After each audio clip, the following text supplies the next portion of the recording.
আমরা বলেছি যে বাংলাদেশ এবং ভারতের সাথে যে সম্পর্ক সেটি সবসময় সাম্যতা, ন্যায্যতা এবং আমাদের দিক থেকে বাংলাদেশের স্বার্থের ভিত্তিতে হওয়া উচিত, ভারতের স্বার্থের ভিত্তিতে না।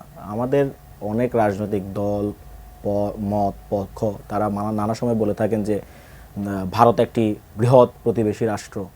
মানে এইটা বলার মধ্য দিয়ে আসলে ভারতের যে কনসার্ন, ভারতের যে স্বার্থ সেটাকে বড় করে দেখার একটা প্রয়াস থাকে আর কি। তো সেখান থেকে বেরিয়ে আসতে হবে, সাম্যতার ভিত্তিতে, ন্যায্যতার ভিত্তিতে সম্পর্কটা নিশ্চিত করা উচিত।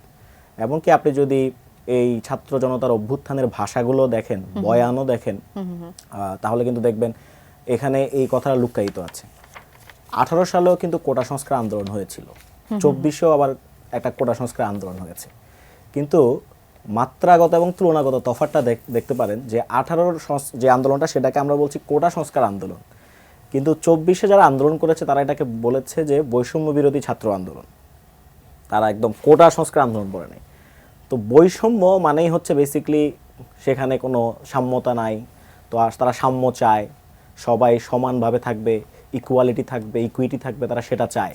এবং আমাদের মহান মুক্তিযুদ্ধের যে ঘোষণাপত্র, সেখানে আমরা 3টি মূলনীতির কথা বলেছিলাম: সাম্য, মানবিক মর্যাদা এবং সামাজিক সুবিচার। আপনি দেখে থাকবেন এই যে বৈষম্যহীন বা বৈষম্য বিরোধী এই কথাটার মাঝেই কিন্তু সাম্য কথাটা লুক্কায়িত আছে।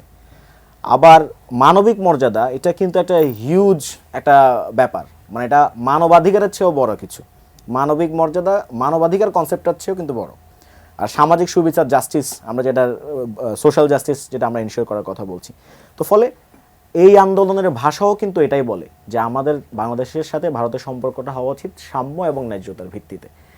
যে প্রপাগান্ডার কথা আসছে, ভারতীয় গণমাধ্যম আমাদের বিরুদ্ধে ছড়াচ্ছে, তাদের বিরুদ্ধে কিন্তু বাংলাদেশের অনেক আমরা যাদেরকে মাইনরিটি ভাই ব্রাদার বলছি তারা কিন্তু বিবৃতি দিয়েছে।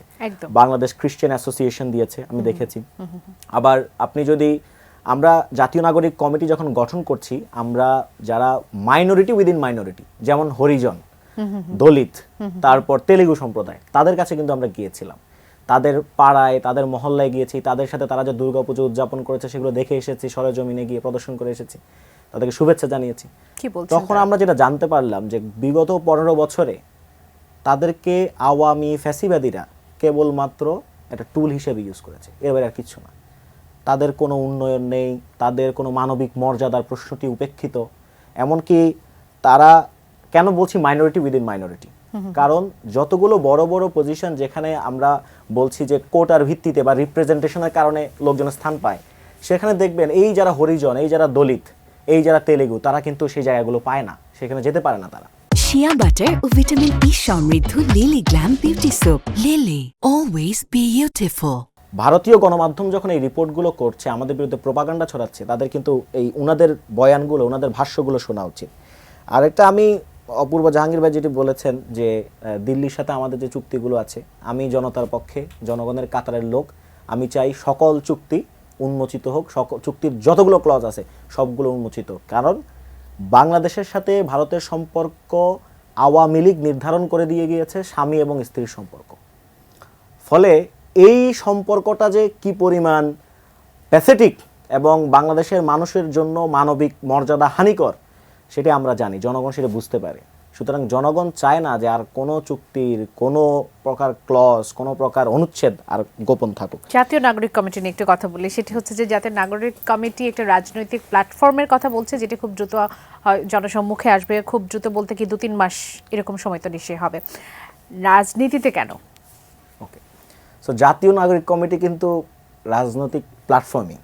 আচ্ছা, it's a political platform, but এটাকে আমরা পার্টি বলছি না। পার্টি বলছেন না? পার্টি। তফাৎটা কি? তো আমি সেখানে আসছি, আমরা জাস্ট একটা ব্যাকগ্রাউন্ড বলে যাই আর কি। আপনি যদি দেখে থাকেন যে বাংলাদেশের তরুণ জনগোষ্ঠী তারা সব সময় রক্ত দিয়ে গেছে, কিন্তু তাদের রক্ত দেওয়ার ফলে তারা যে আশা আকাঙ্ক্ষার বুক বেঁধেছিল সেটি তারা কখনো বাস্তবায়িত হতে দেখে নাই। 71-এও তারা রক্ত দিয়েছে, দেওয়ার পর তারা পেয়েছে মুজিববাদ, বাকশাল, এগুলো পেয়েছে। আবার তারা 90-এও রক্ত দিয়েছে, কিন্তু তারা যে আশা আকাঙ্ক্ষায় বুক বেঁধেছিল সেই আশা আকাঙ্ক্ষাকে প্রতিফলিত হতে দেখে নাই। এবার তারা 24-এ রক্ত দিয়েছে এবং অ্যাট দ্য সেম টাইম তারা বলছে যে না, আমাদের কাজ হচ্ছে এখন রিফর্ম করা। রাষ্ট্র পুনর্গঠনের কাজে হাত দেওয়া। এখন অনেকেই নির্বাচন প্রশ্নে খুব বেশি তারা তোড়জোড় করছে দেখতে পাচ্ছি আমরা, কিন্তু আপনি যদি তরুণদের ভাষাটাকে রিড করেন, এই গণ অভ্যুত্থানের যে স্লোগানগুলো সেগুলোকে যদি আপনি রিড করেন, যেমন এই যে জেনজির কথা আমরা বারবার বলি, জেনজিরা কিন্তু আগে বলতো যে the biggest Bangladeshi dream is to live Bangladesh. আমরা ফেসবুকে, সোশ্যাল মিডিয়ায় সব জায়গায় এটা দেখতাম। একদম। কিন্তু এই গণ অভ্যুত্থানের সময় তারা বলছে the biggest Bangladeshi dream is two reform Bangladesh. আবার একটা জায়গায় দেখবেন যে নারীরা স্লোগান দিচ্ছে যে কে এসেছে, কে এসেছে, পুলিশ এসেছে, কি করছে, কি করছে, স্বৈরাচারের পা চাটছে। তারা কি এখানে কেবলমাত্র নির্বাচন করে কেবলমাত্র রাজনৈতিক দলগুলোর হাতে ক্ষমতা অর্পণের কথা বলেছে, নাকি তারা এই যে পুলিশি ব্যবস্থা, পুলিশ সিস্টেম, এইটার একটা আমূল পরিবর্তন, খোল নলচে পাল্টে ফেলার কথা বলছে? অবশ্যই তারা এই পুলিশি ব্যবস্থা সহ শুরু করে পুরো বাংলাদেশের যে রাষ্ট্রিক কাঠামো সেটিকে পুনর্গঠনের কথা বলছে। আমার মনে হয় এই দিকটাতে বেশি জোর দেওয়া জরুরি।